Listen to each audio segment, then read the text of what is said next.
చక్కని సీతకి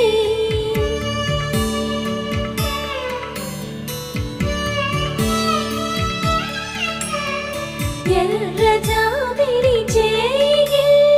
రాముడేడని అడుగుతుంటే